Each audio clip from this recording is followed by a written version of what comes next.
নমস্কার সবাইকে শুভ সকাল। আজকে হচ্ছে শুক্রবার, আজকে বন্ধের দিন। আজকে সকালটা শুরু করলাম গরম গরম দুধ চা দিয়ে। এখনও হালকা হালকা ভালোই শীত পড়ছে।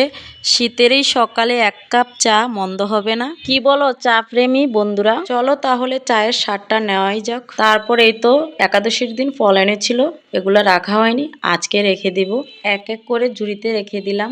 আপেল, কমলা আর হচ্ছে পেয়ারা, আর সাথে ছিল কলা আর হচ্ছে পেঁপে।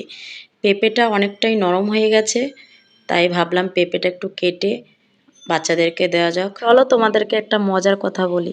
এই যে দেখুন, পেঁপেটা কাটার পরে পেঁপের মধ্যে এই যে কালো কালো বিচিগুলো, এগুলো আমার ছোট ছেলে দেখে বলছে বাবল, মানে ওই যে জুসের মধ্যে যে দেওয়া হয় কালো কালো বাবলগুলা, সে বলছে তাকে নাকি জুস করে তারপর এগুলো দিয়ে দিতাম। সত্যি বলতে বিচিগুলো কিন্তু অনেক সুন্দর ছিল, দেখতে পুরো বাবলের মতো দেখা গেছে। তারপর আমি ওকে বললাম আগে পেঁপে খাও, তারপর জুস করে দেব। তারপর রান্নাঘরে কিছু জিনিস গুছানোর ছিল, গুছিয়ে নিলাম। প্রথমে আমি ডিমগুলো ট্রেতে নিয়ে নিব।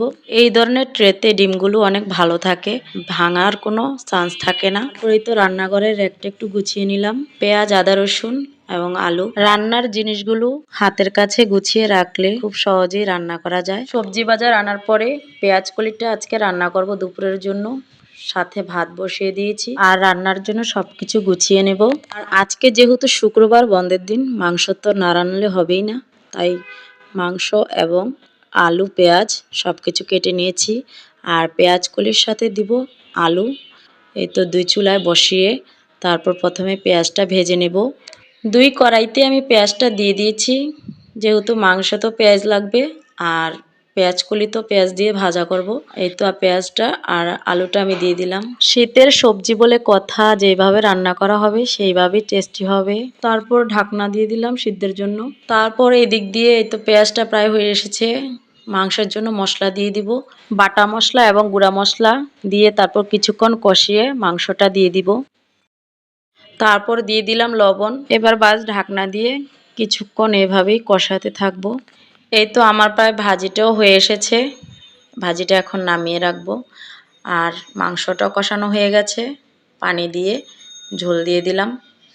তারপর আরও কিছুক্ষণ ঢাকনা দিয়ে রেখে দেব। মাংস রান্না তো হয়ে গেল, দুপুরের সকল রান্নাই হয়ে গেছে প্রায়। এখন হচ্ছে খাওয়া দাওয়া। আজ শুক্রবার, তাতে কি হয়েছে? আমাদের শুক্রবারও পায় না আর শনিবারও পায় না। আমাদের তো প্রতিদিনের কাজ প্রতিদিন করতে হয়, দেখা গেছে বন্ধের দিন এর থেকে বেশিও করতে হয়। তারপর এই তো বড় ছেলেকে দিয়ে দিলাম দুপুরের খাবারটা। তারপর সন্ধ্যাবেলা বাচ্চাদের জন্য ভুট্টা পুড়ে নিলাম। আজকে এখানেই শেষ হলো। সবাই ভালো থাকবেন, সুস্থ থাকবেন, সবাইকে বিদায়।